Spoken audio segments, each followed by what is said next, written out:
Acceptance of life and living in the moment is a profound journey that begins with embracing the present.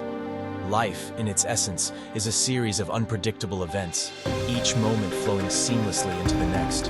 To truly accept life is to understand and appreciate this fluidity, recognizing that change is the only constant.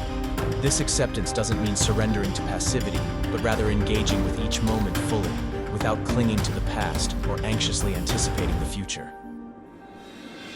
Practicing mindfulness is a powerful way to cultivate this acceptance.